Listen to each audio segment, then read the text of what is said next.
የእርዳታ ጥሪ ለክርስቲያኖች በሙሉ። ዘማሪ ብሩክታዊት አስፋ በጸና ታማለች። ከ40 ዓመታት በላይ ጌታን በታማኝነት ያገለገሉት ዘማሪ ብሩክታዊት አስፋና ጌታው ቃል ግርማ ለኢትዮጵያ ማህበረሰብ ተስፋ፣ የእምነት እና የመነሳት ምንጭ ሆነው ቆይተዋል። በዝማሬና በአገልግሎታቸው በኢትዮጵያና በዩናይትድ ስቴትስ በመኖራቸውን ካደረጉት ጊዜ ጀምሮ ስፍር ቁጥር የሌላቸውን ህይወት ነክተዋል። ብዙ ተሰምቶ የማይጠግቡ የሚባርኩም መዝሙሮችም ለቀዋል።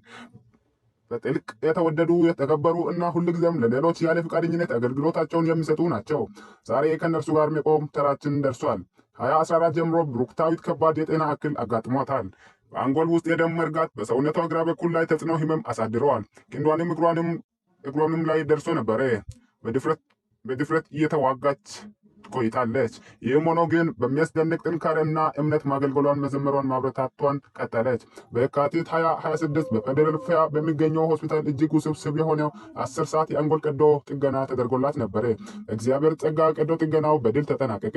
ነገር ግን የማገምገሟ ጉዞዋ ገና እየተጀመረ ነው። በአሁኑ ሰዓት ዘማሪት ብሩክታዊት በማገምገሟ ማዕከል ውስጥ ትገኛለች። እዚያም ለሚቀጠሉ 6 እስከ 8 ወራት ትቆያለች። በአሁኑ ሰዓት ከፍተኛ ጥንካሬ እያሳየች ነው። ቀስ ብላ መናገር፣ መብላት እና ድጋፍ በመስጠት መንቀሳቀስ ትችላለች። ነገር ግን አሁን ረጅም መንገድ ይጠብቃታል። ሙሉ ተንቀሳቃሽነት እና ነፃነት እንድታገኝ ለመርዳት ከፍተኛ የአካል ሕክምና፣ የንግግር ሕክምና እና የሙያ ሕክምና ይጠይቃል። የስሜታዊ እና የአካል ጉዳት ከፍተኛ ነው።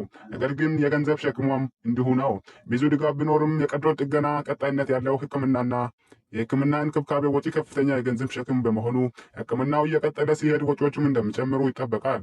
ይህም በዚህ ውሳኝ የማገምገሟ ጊዜ ውስጥ ላይ እየጨመረ የሚሄድ ሌላ ፈተና ነው። በሕይወታቸውን በሙሉ ብሩክታዊትና ጌታው ቃል ያለምንም ማምታታት በሌሎች ጊዜያቸውንና ገንዘባቸውን እንዲሁም ጉልበታቸውን አፈስሰዋል።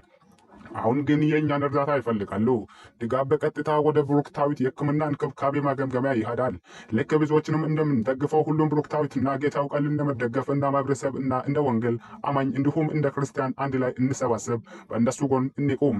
ትልቅም ሆነ ትንሹም አንደኛውም አስተዋጽኦ በእውነት ለውጥ ያመጣል። በቶሎ አገምግሞ ወደ አገልግሎቱ እንድትመለስ እየተመኘን ለጊዜው ሰዎች ኢትዮጵያ ውስጥ ሆነው ድጋፍ ለማድረግ የሚችሉበትን መንገድ ብታሰቡበት መልካም ነው ያለን ከሀገር ውጭ ያለን ሰዎች የጎፈንድ ማስፈንጠሪያውን በመጫን ድጋፋችን እናድርግ። የጎፈንድ ሊንኩ በኮሜንት ላይ አለ።